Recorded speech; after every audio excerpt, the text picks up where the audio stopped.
Start. और आज हमारा एक नया मेजरमेंट ऑफ नेशनल इनकम का नया टॉपिक है और नेक्स्ट मेथड है सेकंड मेथड, जिसे हम कहते हैं इनकम मेथड। इनकम मेथड से आज हम कैलकुलेट करेंगे नेशनल इनकम या कोई भी चीज हो, लेकिन इनकम मेथड क्या होता है, शॉर्ट फॉर्म क्या कहते हैं इसकी, कैसे इसका फॉर्मूला बना, क्यों बना, हर एक चीज की आज नॉलेज हम आज लेने वाले हैं। तो पीडीएफ को करते हैं थोड़ा साइड में और आप जरा देखो यहां पर कि मैं क्या पढ़ाने जा रहा हूं आपको। इनकम मेथड की थ्योरी, क्या इनकम मेथड की थ्योरी समझ में आया? सबसे पहले आप जब इनकम मेथड पढ़ते हो तो आपको यह नॉलेज होनी चाहिए कि इसको शॉर्ट फॉर्म में क्या बोलते हैं।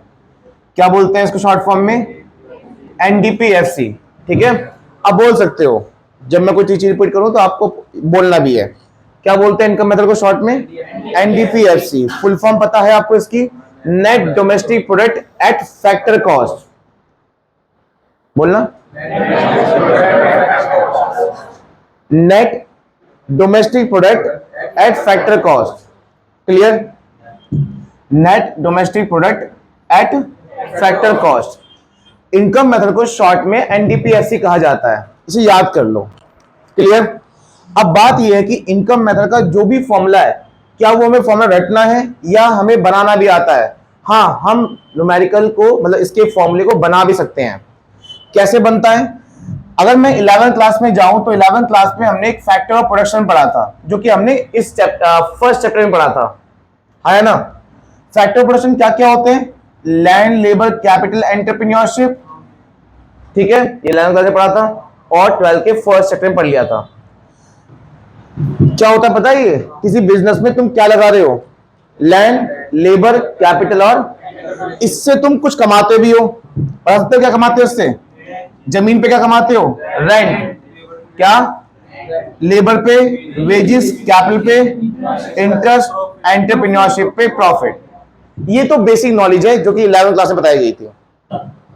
आज भी समझ लो, रेंट, वेजेस, इंटरेस्ट और प्रॉफिट, इतना सबको पता है बेटा। इसी फैक्टर, इसे बोलते हैं हम फैक्टर इनकम। क्या हो गया? पैसे यहाँ देख ले, बाद में खा लियो बेटा। ये हमारी फैक्टर इनकम है। क्या ये हमारी है? Factor income. फैक्टर इनकम के बारे में हम पहले पढ़ चुके हैं। ठीक है, फैक्टर इनकम वो इनकम होती है जहां कुछ लगाते हो बदले में को मिलता है। आपने लगाया ना जमीन, क्या मिला उसके बदले में? आपने लगाया लेबर, क्या मिला उसके बदले में? वेजेस। आपने लगाया कैपिटल, क्या मिला उसके बदले में? इंटरेस्ट। एंटरप्रेन्योरशिप लगाया, क्या मिला उसके बदले में? प्रॉफिट। ये क्या हमारी फैक्टर इनकम बेटा। इसी फैक्टर इनकम से ही फॉर्मूला बना है किसका? किसका? इनकम मेथड का। किसका? और मैंने आपसे ये भी कहा था फ्राइडे वाली क्लास में, फर्स्ट पार्ट में, इनकम मेथड, ये तीन मेथड जो हम पढ़ने जा रहे हैं, जो हम पढ़े हैं, वैल्यू एड मेथड और इनकम मेथड और एक्सपेंडिचर मेथड, ये तीनों method circular flow of income से आए हैं। बताया था उस दिन भी। ये तीनों मेथड कहां से आए हैं? सर्कुलर फ्लो ऑफ इनकम से। तो बेटा जो आपने फर्स्ट चैप्टर पढ़ा था वहीं से ये मेथड आए हैं। और वहां पे भी तो आपने ये पढ़ा था कि फैक्टर इनकम लोग होती है कौन से मेथड, कौन से फेज में? इनकम फेज में। और इनकम फेज से कौन सी मेथड आया है? Income method. कौन सी इनकम होती है? Factor income. कौन कौन सी? रेंट, वेजेस, इंटरेस्ट और प्रॉफिट। इसी चारों वर्ड से फॉर्मूला बना है किसका? इनकम मेथड का। सुनना ध्यान से, कैसे सुनना ध्यान से। इनकम मेथड जिसे हम शॉर्ट में क्या बोलते हैं? बोलो, NDPFC, net domestic product at factor cost. इसका फॉर्मूला होता क्या है? इसका फॉर्मूला ये रहा, पर मैं बताऊं कैसे बना बेटा। ये रहा इसका फॉर्मूला। इनकम मेथड का फॉर्मूला क्या है? Compensation of employ, operating surplus, mix income. यही तीन नाम है। आ जाओ कैसे बनाइए बेटा। आपको ये चार वर्ड दिख रहे हैं, इन चारों वर्ड से ये वाला उठाओ। क्या लिखा है ये? वेज का मतलब हिंदी में होता है दिहाड़ी, पर इकोनॉमिक्स में वेज का मतलब होगा नहीं। वेजेस का मतलब इकोनॉमिक्स में होता है हर उस एम्प्लॉय को कंपनसेट करो जिसने तुम्हारे यहां काम किया है। एज अ बिजनेस सोचो कि जिसने भी तुम्हारे यहां काम किया है, क्या करना है उसके काम के बदले? कंपनसेट करना है। अगर कोई दिहाड़ी पे आया तो दिहाड़ी दो, कोई पूरे महीने काम कर रहा है तो सैलरी दो, आया ना? सैलरी के बाद उसका प्रोविडेंट फंड के साथ उसको कुछ अलग से भी कुछ कंट्रीब्यूशन दो, सैलरी के साथ उसे बोनस भी दो, कमीशन दो, हाँ है ना। सैलरी जरूर नहीं पैसों में दोगे, जरूर सैलरी एज अ काइंड दो।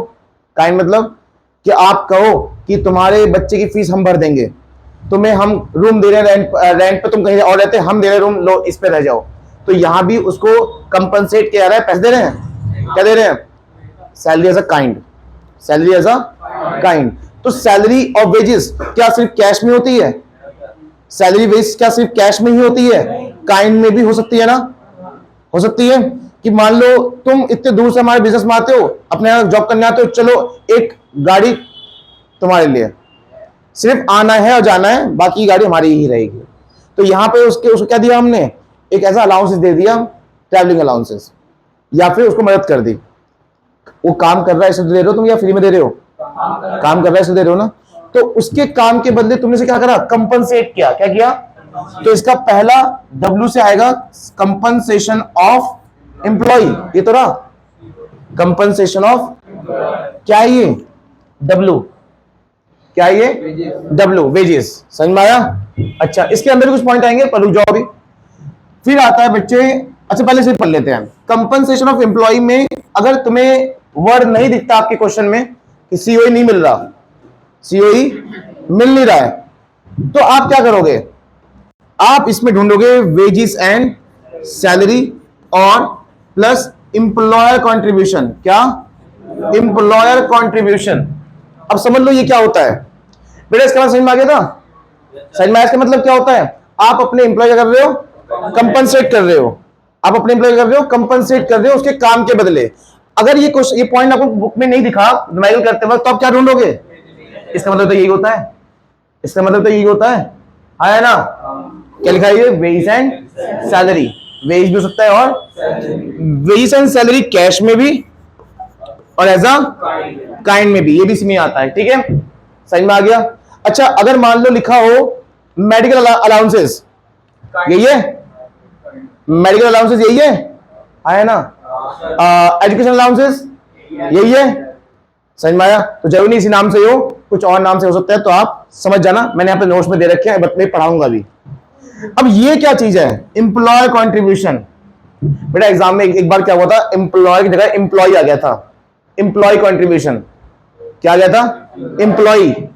आप देख पा रहे हो, यहां पे दिख रहा है आपको? Employ contribution to social security scheme. ठीक है, employ contribution to social security scheme पूरा नाम होता है इसका, पर इस पूरे नाम में डबल ई आ गया, क्या आ गया था? Double E. क्या आ गया था? और बच्चों ने उसके अमाउंट को भी ले लिया। सही हुआ गलत हुआ? गलत हो गया। बेटा एम्प्लॉयर और एम्प्लॉय में फर्क होता है। एम्प्लॉयर होता है मालिक, एम्प्लॉय होता है जो काम कर रहा है उसके अंडर में। बात समझ में आ रही है? कंट्रीब्यूशन कौन करेगा? एम्प्लॉयर करेगा, ना कि एम्प्लॉय करेगा। तो सेम वर्ड, बिल्कुल सेम वर्ड की तरह दिखने में आया था, बस लास्ट में ई हो गया था। तो बच्चे ने इसका अमाउंट उठाया, पुट करा, आंसर हो गया गलत। तो आपको किस पे ध्यान देना है? एम्प्लॉयर कंट्रीब्यूशन, ना कि एम्प्लॉय कंट्रीब्यूशन। ठीक है, ये होता क्या पर ये तो समझ लो। अच्छा बात बताओ बेटा, तुम ना तुम्हारे कोई काम कर रहा है, तुम्हारे कोई जॉब पे काम कर रहा है, और तुमने उसे कहा भाई तेरी सैलरी है 50,000, कितनी? पर तुझे कट के मिलेगा 45,000। वो प्रोविडेंट फंड कट जाता है 5,000 रुपए। अलग अलग बिजनेस में अलग होते हैं। आपने क्या बोला उसे, कितनी सैलरी है? कितने मिलेगा? 5,000। क्यों नहीं मिलेगा? 5,000 उसके अलग अकाउंट खुलेगा, प्रोविडेंट फंड का अलग अकाउंट खुलता है, उसमें तेरे 5,000 जुड़ जाएंगे। जब तू बिजनेस छोड़ेगा, जब तू हमारा काम छोड़ेगा या तू ऐसा कहीं और जितनी जॉब लगेगी, तो तू इस पैसे को निकाल सकता है। बेटा वो 5,000 भी इसी में ही है, वो 45 भी इसमें ही है, वो 5 भी। अब तुम भैया ये क्या बता दो फीस का, तो रहा इसका क्या है बताता हूँ। कैश में भी, कैश में ही आएगा। लेकिन ये क्या चीज है, मैंने अभी तक इसके बारे में बताया ना। बेटा अब बताता हूं। तुम हो मालिक, तुमने किसी इंप्लॉय का क्या करा? प्रोविडेंट फंड का खाता खोला, और कितने डाले उसके खाते में? 5,000 डाले। पर 5,000 डालोगे, अपनी तरफ से भी कुछ अमाउंट डालोगे, जो कि एक रैंडम अमाउंट होगी, मान लो 1,000 रुपए। अब बताओ उसकी रियल सैलरी कितनी महीने की? 51,000। कितनी है? तो उसे पता कितनी है? 50। चाहे उसे मिले 45 ही है, 5 उसको मिल जाएंगे, उसके ही तो पैसे हैं, मिल जाएंगे। वो पूरा 50 इसमें आएगा। अभी भी जो 50, वो 45 मिल रहे हैं वो भी, जो 50 नहीं मिल रहे वो भी इसमें आएगा। लेकिन जो अलग से तुम उसके अकाउंट में डाल रहे हो 5 के साथ, 5 के साथ जो अलग से डाल रहे हो वो आपकी आपकी होती है कितनी अमाउंट पता नहीं, वो क्या है, वो कौन कंट्रीब्यूट कर रहा है? मालिक। क्या होता है मालिक का नाम? एम्प्लॉयर। Employer contribution. ठीक है, अब बताओ उसकी सैलरी कितनी होगी टोटल मिला के? क्या आएगा इसमें? 51। कैसा आया? 50 प्लस 1000। समझ में आया? समझ में आया? क्लियर हो गया? तो बेटा इसीलिए आपको वेज एंड सैलरी साथ क्या जोड़ना पड़ता है? Employer contribution. वो अगर वो काम ही नहीं करता तो क्या मालिक देता है उसको 1000 रुपए? वो काम कर रहा है इसलिए उस मालिक उसे क्या कर रहा है? कंपनसेट कर रहा है 50 सैलरी के और 1000 अलग से। क्लियर हो गया? जरूरी नहीं 1000 ही हो, अलग अलग क्वेश्चन में अलग अलग अमाउंट आएगी। ठीक है, वो हर बिजनेस के पॉइंट से अलग होता है और हर बिजनेस में भी नहीं होता, नहीं है हर बिजनेस में होता नहीं है ये। जिस बिजनेस में होगा नहीं वहां पे 0 होगा, वहां पे इसकी अमाउंट होगी ही नहीं। अभी आ रहे हैं ना, आ रहे हैं, अभी आ रहे हैं। सुनो बेटा, इन चारों वर्ड से कौन सा वर्ड उठाया था हमने अभी और क्या बना दिया उसका? Compensation of employ. फॉर्मूला पढ़ना खत्म किया हमने, अभी 2 वर्ड और भी तो बच रहे हैं। आओ अब ये उठाओ, रेंट को, इंटरेस्ट को और इन तीनों को उठा के एक नाम दे दो, प्लस ऑपरेटिंग सरप्लस।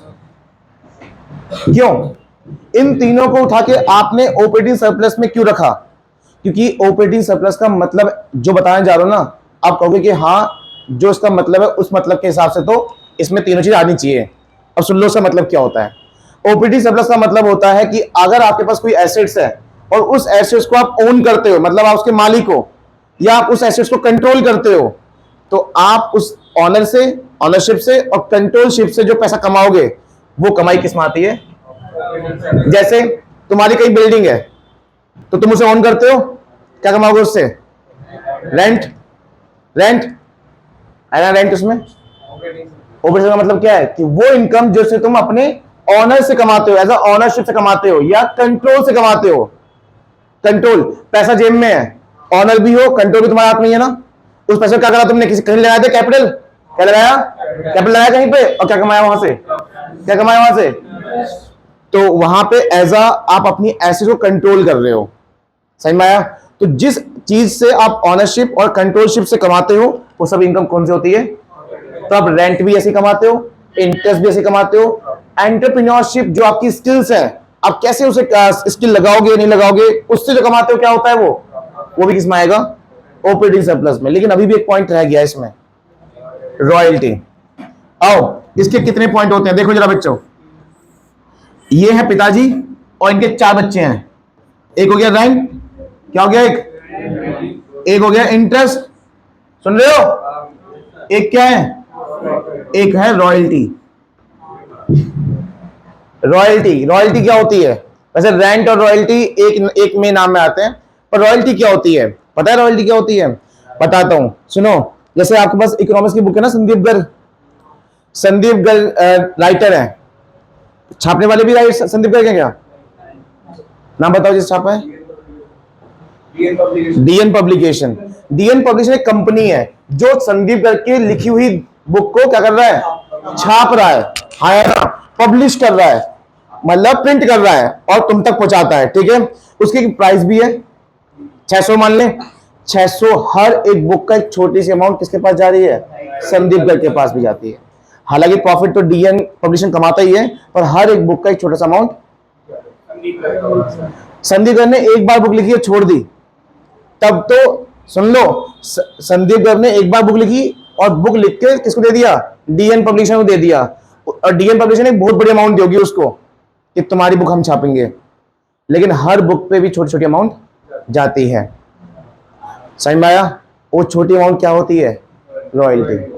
अब जो गाने बनते हैं ना, गाने, वो गाने मान लो कोई गाना है किसी मूवी का या हनी सिंह का, और वो किसी सीरियल में या किसी टीवी शो में बजता है। जैसे फॉर एग्जाम्पल आप डांस शो देखते हो, कभी डांस शो देखा है? डांस शो में अगर किसी मूवी का गाना बज रहा है ना, तो उस डांस शो को उस गाने के रॉयल्टी देनी पड़ती है। मान लो एक डांसर एक गाना यूज कर रहा है 5 मिनट के लिए, पूरा गाना बजाना, पूरा गाना उसमें बजेगा और उसको रॉयल्टी देनी पड़ेगी। अब मुझे बताना, देखो अगर आप कोई गाना अपने यूट्यूब चैनल पे यूज करोगे ना तो कॉपीराइट आ जाएगा, लेकिन दूसरे जो शो वाले वो तो गाना पूरा यूज करते हैं, उनके यहाँ क्यों नहीं आता? क्योंकि वो क्या कर चुके हैं, रॉयल्टी दे चुके हैं। समझ में आया? तो गाना आपको लग रहा है कि गाने सिर्फ आप सुन रहे हो यूट्यूब से वहीं से कमाते होंगे? नहीं, गाने जहां जहां यूज होंगे वहां वहां से उनको क्या मिलेगा? रॉयल्टी मिलेगा। समझ में आया? समझ में आया? किसमें आता है?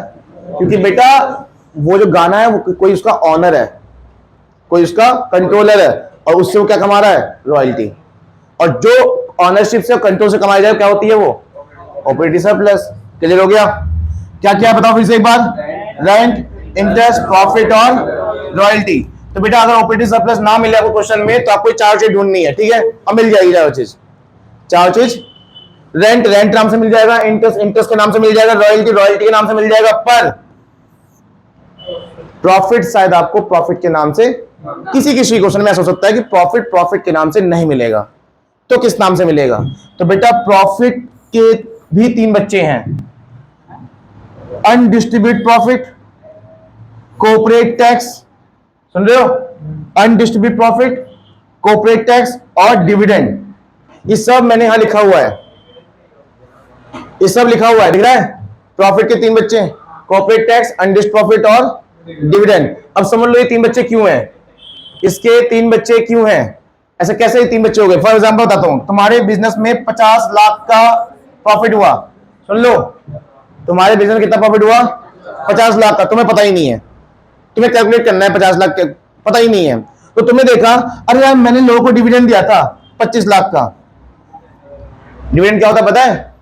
अपने प्रॉफिट में से हिस्से प्रॉफिट को बांटना, जिन्होंने पैसा लगाया तुम्हारे बिजनेस में। शेयर मार्केट पढ़ा है ना? शेयर्स में क्या होता है, जिस जिस कंपनी तो शेयर लगाते हो वहां से डिविडेंड भी मिलता है। क्या मिलता है? डिविडेंड क्या होता है? उस कंपनी के प्रॉफिट में से कुछ हिस्सा तुम्हारा है, ठीक है? हाँ भाई, डिविडेंड हमारा है। तो उस कंपनी के प्रॉफिट में से डिविडेंड, डिविडेंड क्या होता है? प्रॉफिट में से हिस्सा शेयर होल्डर्स को देती है। सुन लो, तो आपको पता नहीं आपकी कंपनी का प्रॉफिट कितना है, तो आपने पता क्या लगाया कि जिसको दे दिया वो भी तो हमारा प्रॉफिट था। जो गवर्नमेंट को टैक्स दिया 50 लाख में से, जो गवर्नमेंट को हमने क्या दिया वो भी तो प्रॉफिट था टाइम पे हमारा, मान लो 10 लाख वो था।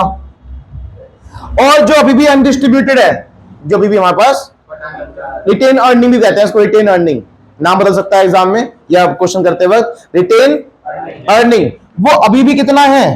15 लाख है। तो बेटा कितना हो गया? 50 नहीं हो गया?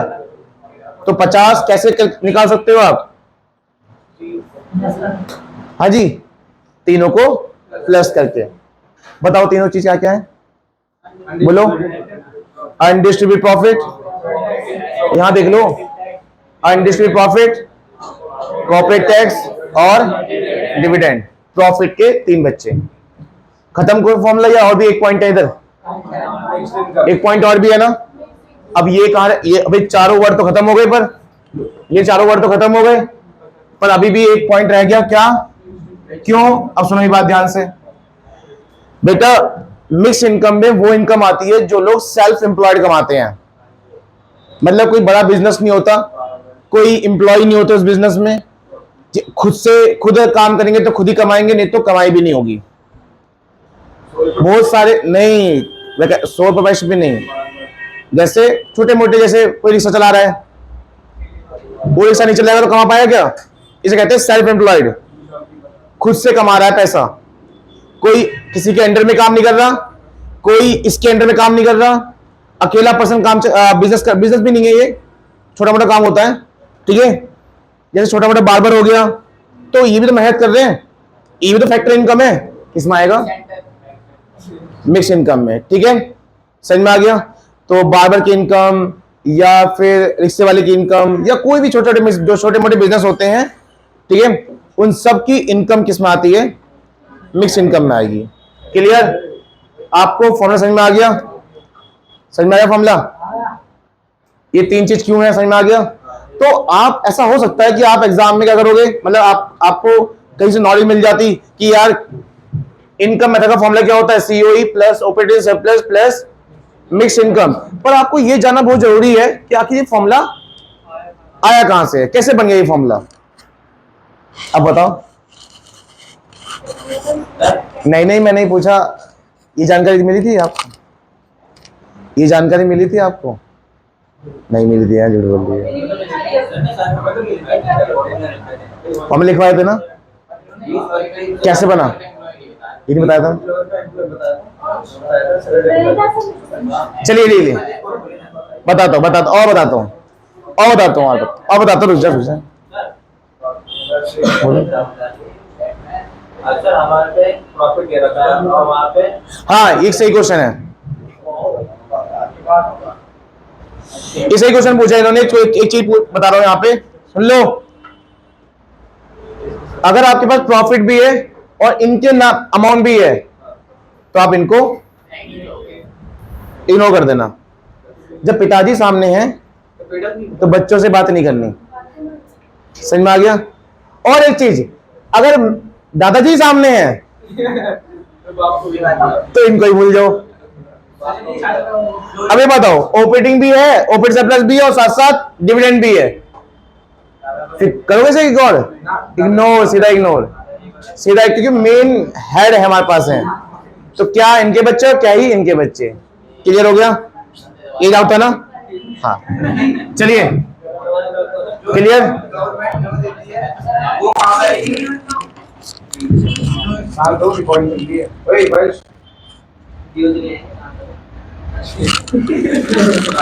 हाँ, क्या कह रहा था?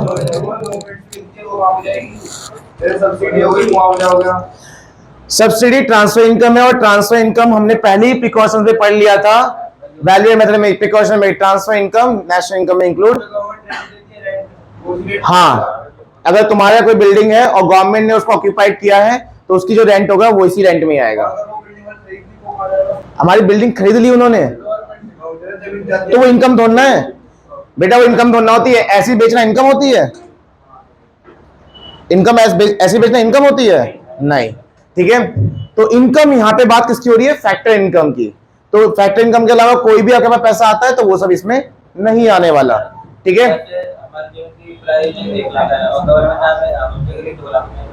वो गेन है, वो फैक्टर इनकम अभी भी नहीं है, वो सिर्फ गेन है, कैपिटल गेन है वो आपकी। ठीक है, सही में आ गया? सही में आ गया हर एक चीज? तो आइए, इसमें ना और भी बातें हैं बेटा। ये है आपका इनकम मेथड, इसको शॉर्ट में क्या बोलते हैं? एनडीपीएफसी। ठीक है, और इसके कंपोनेंट्स क्या हैं? सीओई प्लस ऑपरेटिंग सरप्लस, इन तीनों से, और लास्ट में मिक्स इनकम। इनके मतलब भी दे रखे हैं। सीओई क्या होता है, रेंट एंड रॉयल्टी क्या होती है, इंटरेस्ट क्या होती है, और प्रॉफिट और मिक्स इनकम। हर चीज का मतलब जो मैंने बताया वही सब यहां लिखा हुआ है। अब एक और चीज जो मैंने आपको ये बताया था, wage and salary. Wage and salary मतलब जो आपके यहाँ काम कर रहे हो उनको कंपनसेट कर रहे हो। इन कैश भी होता है और इन काइंड भी होता है। तो बेटा अगर इंटरेस्ट फ्री लोन आ जाए तो आप, इसका मतलब वो क्या दे रखा है? वेज एंड सैलरी दे रखा है। ठीक है, अब क्या होता है ना, आप मान लो 10 में से 9 क्वेश्चन ऐसे देख रहे हो जहां पे यही वर्ड दे रखा है, तो आपकी प्रैक्टिस भी कैसी हो जाएगी? इसी वर्ड की। आपने कभी ये देखा ही नहीं, ठीक है, और नोट्स आप पढ़ नहीं रहे हो, तो एग्जाम में अगर ये इसी नाम से आ जाएगा तो शायद आप इसे कर दोगे, छोड़ दोगे, यार ये वर्ड कहाँ जाएगा, कभी पढ़ा ही नहीं था। ठीक है, हमने मेन वर्ड क्या पढ़ा था? वेज सैलरी, तो आप इसे छोड़ दोगे। लेकिन अगर आप नोट्स पढ़ते हो तो आप ध्यान रहेगा आपको कि हाँ, वेज सैलरी जगह अगर ये नंबर भी आ जाए, सॉरी ये वर्ड भी आ जाए, तो इसका मतलब ये यही गिवन है। ठीक है, क्या क्या वर्ड से बताओ? वेज इन काइंड में जहां बंदे को पैसे नहीं दे रहे, क्या लिखा है? रेंट फ्री हाउस, एक घर दे दिया बिना रेंट के, ऑनरशिप नहीं दी उसको, रहने के लिए दिया है। फ्री मील दे दिया, फ्री एजुकेशन दे दी, हेल्थ फैसिलिटी दे दी, यूनिफॉर्म दे दी, फ्री इलेक्ट्रिसिटी दे दी, वाटर सप्लाई कर दी, और इंटरेस्ट फ्री लोन प्रोवाइड कर दिया बिना इंटरेस्ट के। ठीक है, बेसिक सैलरी ये तो लोगों को मिलती है। Allowances, bonus, over time allowances, commission, medical allowances और लीव ट्रैवल कंसेशन, तो ये सब क्या होते हैं? वेज एंड सैलरी के अंदर ही आते हैं। ठीक है, अब बात करते हैं बेटा इसके कुछ प्रिकॉशन। ये क्वेश्चन एग्जाम में आ जाता है थ्योरी में कि इनकम मेथड के कुछ प्रिकॉशंस बताओ, मतलब कुछ ऐसी चीजें जिसे हमें ध्यान देना ही देना है, जिसपे हमें हमेशा ध्यान देना है।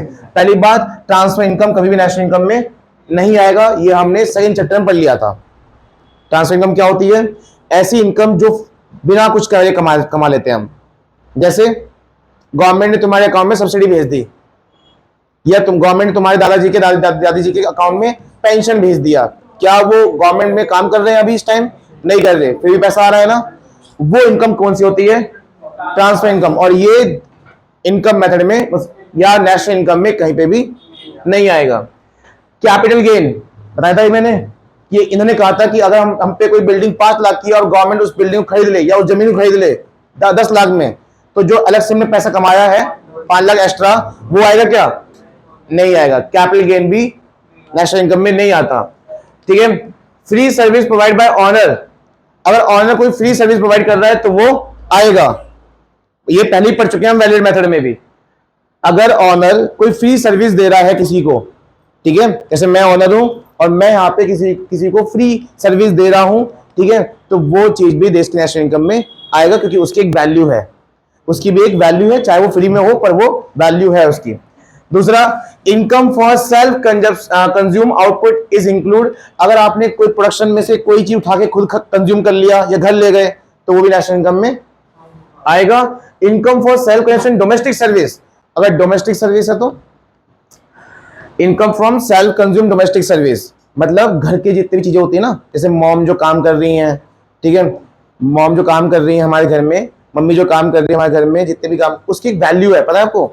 अगर किसी मेड से कराओ तो वैल्यू है ना, लेकिन जो मम्मी कर रही है उनकी उस चीज की कोई वैल्यू अभी नहीं है। मतलब अमाउंट में बोल रहा हूं मैं, वैल्यू तो बहुत है लेकिन अमाउंट में कोई वैल्यू नहीं है क्या? इसलिए वो देश की नेशनल इनकम में नहीं आ रहा है। और लास्ट, विंडफॉल गेन, मतलब ऐसी इनकम, कैसी? लॉटरी, हॉर्स रेस या नहीं, अरे जुआ जो होता है, जुआ, गैम्बलिंग, ये सबसे जो कमाई होती है ये सब भी नेशनल इनकम में नहीं आता। क्लियर हो गया? अब सुनो ये बात, समझ में आई बात मेरी? अब फटाफट से कुछ न्यूमेरिकल करने हैं, ठीक है, फटाफट से कुछ न्यूमेरिकल करने हैं, आप मेरे साथ करोगे, ठीक है, मेरे साथ साथ करोगे। क्यों? तुम्हारी आवाज यहां पे इसमें जाएगी नहीं, तुम्हारी आवाज जाएगी नहीं, क्यों? एक पार्ट कर दूंगा, फिर नेक्स्ट पार्ट में क्वेश्चन, क्योंकि जितना मैंने आपको बताया ना चीजें, उसके लिए एक न्यूमेरिकल हो ही जाए, मेरे साथ साथ करना है, ठीक है बेटा? अब मेरी बात ध्यान सुनना, आपके फर्स्ट न्यूमेरिकल में क्या कह रहा है, एक बार देखो सामने, उसका करते रहना, सामने देखो एक बार, कैलकुलेट क्या निकालना है? एनएनपीएफसी, मतलब नेशनल इनकम। जैसे इनकम मेथड को शॉर्ट में क्या बोलते हैं? एनडीपीएफसी बोलते हैं ना, क्या बोलते हैं इनकम मेथड को? लेकिन इसने क्या पूछा हमसे? एनएनपीएफसी, जिसे किसे बोलते हैं एनएनपीएफसी को? नेशनल इनकम बोलते हैं। तो इसने नेशनल इनकम बोला कैलकुलेट करने के लिए, लेकिन जो मेरे पास डाटा है, rent, interest, corporate tax, dividend, ये सब पड़ा हुआ है ना, ये किस मेथड का डाटा है? इनकम मेथड, मतलब एनडीपीएफसी डाटा है ना। तो देरी ना करते हुए तुरंत हम क्या करेंगे? तुरंत इनकम मेथड, इनकम लिखो साथ साथ, income method is equal to, क्या फॉर्मूला है? क्या शॉर्ट फॉर्म यूज करोगे एग्जाम में? बिल्कुल भी नहीं बेटा, एग्जाम में शॉर्ट फॉर्म बिल्कुल भी यूज मत करना, ठीक है, फुल फॉर्म ही लिखना हर एक चीज की। ये बात समझ में आ रही है? क्या मामला बताओ? Compensation of employ plus operating surplus plus, आप लिखो शॉर्ट फॉर्म पर बोलोगे पूरा फुल फॉर्म, ठीक है, compensation of employ plus operating surplus और प्लस मिक्स इनकम, ठीक है। अब ढूंढो इसे क्या बोलते हैं बेटा शॉर्ट में? तो बेटा जो मेथड है पहले उस मेथड को लिखो, नेक्स्ट लाइन में आप उसका शॉर्ट फॉर्म यूज कर लो, ठीक है। सही में बात मेरी? पहले लाइन में क्या लिखो? मेथड का नाम, नेक्स्ट लाइन में उसका शॉर्ट फॉर्म लिख लो, ठीक है। सही से बैठो, सही से बैठो। चलिए अब ढूंढिए इसमें सीओई कहां है? कहां है? सीओई नहीं है ना। जब सीओई ना हो तो क्या ढूंढते हैं पता है? बेस सैलरी और दोनों ढूंढना है? ये रहा बेस सैलरी और ये रहा। अब अमाउंट मत लिखना, रुक जाओ, गलती कर दोगे अमाउंट लिख दोगे। दोबारा बनाओ formula, wages and salary plus employer contribution. समझ में आया क्या करा मैंने? ये मैंने इस फॉर्मूले को और एक्सपेंड करना है। मैंने क्या करा? इस फॉर्मूले को और एक्सपेंड किया। तो डायरेक्ट अमाउंट मत लिखना, क्योंकि अगर आप डायरेक्ट अमाउंट लिख दोगे तो उससे कैसे बताओगे कि ये अमाउंट किस चीज की लिखी है आपने। तो आपको फॉर्मूले के बाद फिर फॉर्मूला लिखना है। क्यों लिखना फॉर्मूला? क्योंकि आपके पास ये चीज गिवन नहीं थी ना, तो आपको इसके बच्चों के नाम लिखने हैं। लिख दिए। नेक्स्ट पर आ जाओ। ये हो गया, ये हो गया, ये हो गया। अब क्या रह गया? ये है, या इसके बच्चे के नाम भी लिखोगे? ये भी नहीं है, तो इसके आगे लिखो ब्रैकेट में रेंट। अच्छा, रेंट जो जो बच्चे हैं कौन कौन से हैं? Rent, royalty, interest, profit. पर इस क्वेश्चन में रॉयल्टी नहीं है, तो रॉयल्टी मत लिखो। रेंट लिखो, क्या लिखो? इंटरेस्ट और प्रॉफिट लिखो, ठीक है। रॉयल्टी मत लिखो क्योंकि है ही नहीं। समझ में आ रहा है? रेंट, इंटरेस्ट और रॉयल्टी क्यों नहीं लिखा? है ही नहीं। हो गया। अब ये किसके बच्चे हैं? लास्ट क्या है? इसके कोई बच्चे हैं या ऐसी? इसका डायरेक्ट मिक्स्ड इनकम। चलो भाई, अब बताओ अमाउंट कितनी कितनी कहां है? देखो ये रहा। वेज एंड सैलरी का कितना है? 1000 और एम्प्लॉय का 150। 1000 प्लस 150 प्लस ये हो गया इसका पार्ट, प्लस क्या ढूंढना है? Rent 400, interest 300।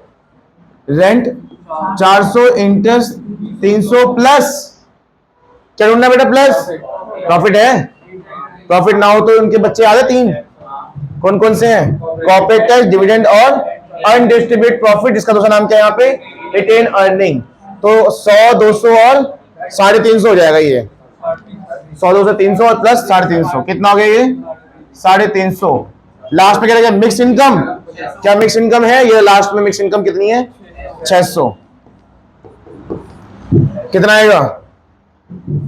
1150 तो ये हो गया, प्लस 1050 ये हो गया, प्लस 600 ये हो गया। 2800 आ रहा है। 2800 करोड़, लाख, क्या सिंपल? बेटा ये अमाउंट सिंपल दे रखी है तो आपको सिंपल छोड़ देना है, लेकिन ये आंसर है क्या? बताओ, ये आंसर है। क्यों? क्योंकि ये भी क्या निकाला तुमने अभी? बेटा ये क्या फाइंड किया अभी? एनडीपीएफसी फाइंड किया है। क्लियर? क्या फाइंड किया है? पर हमें तो क्या निकालना था? आओ, ये स्टेप होने के बाद आप जो फाइंड किया है वो लिखोगे। एनएनपीएफसी इज इक्वल टू, अब जो फाइंड किया उसे यहां लिखोगे। क्या? रुक जाओ बेटा, रुक जाओ सभी, रुक जाओ अभी, रुक जाओ सभी। इसका बनाओ फॉर्मूला। कुछ बेसिक 8 फॉर्मूले बताए थे पिछले चैप्टर के, वो यहां यूज होंगे। वो 8 क्या है सुन लो, यहां दोबारा लिख देता हूं तुम्हारे लिए। कभी भी नेट निकालना हो ग्रॉस में से तो माइनस डेप, ग्रॉस निकालना हो तो प्लस डेप। ठीक है, ये फॉर्मूले भी बनाए हैं हमें। ये भी अगर आप प्रीवियस क्लास जाकर देखोगे तो ये फॉर्मूले बने हैं, है नहीं फॉर्मूले, बनाए गए हैं फॉर्मूले। फिर एनपी निकालना है तो DP plus NFIA, NFI formula भी बना है, पता है formula? Fever minus FITA. DP निकालना हो तो एनपी से तो माइनस एनएफआईए। मार्केट प्राइस निकालना हो फैक्टर कॉस्ट से तो प्लस एनआईटी, और फैक्टर कॉस्ट निकालना हो मार्केट प्राइस से। अब बताओ, यहां नेट सेम है, कोई फॉर्मूला है ऐसा? दिख रहा आपको ये? पर यहां तो ग्रॉस और नेट है ना, नहीं बनेगा फॉर्मूला। पर यहां तो क्या है? तो फॉर्मूला नहीं बनेगा। सही में आ रहा है? जब नेट है तो फॉर्मूला नहीं बनेगा। देख यहां, देख यहां है कुछ, वहां पे या तो ग्रॉस यहां है या तो ग्रॉस यहां है, नेट यहां है, तब बन रहा है डेप माइनस या प्लस डेप। पर यहां दोनों में क्या हो गया? नेट तो फॉर्मूला। दूसरा देखो अंदर के दोनों पॉइंट, एनपी और ये लिखा हुआ है, दिख रहा है ये वाला पॉइंट? एनपी यहां है और डीपी यहां है, तो प्लस क्या करना पड़ेगा? तो प्लस एनएफआईए। एनएफआई क्या होता है? Net factor income from abroad. Net बोलो, net factor income from abroad. आपने एक्चुअल में फैक्टर इनकम बाहर से कितना कमाया, इसका भी फॉर्मूला होता है FIFA minus FITA. FIFA minus FITA, factor income from abroad minus factor income to abroad, इसका फॉर्मूला होता है। अगर ये गिवन है ठीक है, नहीं तो इसका फॉर्मूला क्या होता है? FIFA minus FITA, factor income from abroad minus factor income to abroad. अब इसके बाद क्या करना है? माइनस रुक जाओ रुक जाओ रुक जाओ रुक जाओ, कुछ नहीं करना, माइनस कुछ नहीं करना इसके बाद, क्यों? फैक्टर कॉस्ट दिख रहा है देखो, फैक्टर कॉस्ट, पर यहाँ मार्केट प्राइस होने पे लगेगा माइनस, पर यहाँ दोनों में क्या है? सेम है, तो फॉर्मूला नहीं बनेगा। बताओ इसकी वैल्यू क्या आई थी? 2800 प्लस नेट फैक्टर इनकम, ये रहा नेट फैक्टर इनकम। ओहो अमाउंट नहीं है, 100 मान लेते हैं, 100 मान लेते हैं, तो प्लस 100 कितना हो जाएगा ये? 29। समझ में आया? ठीक है, नेक्स्ट क्वेश्चन नेक्स्ट पार्ट में करेंगे।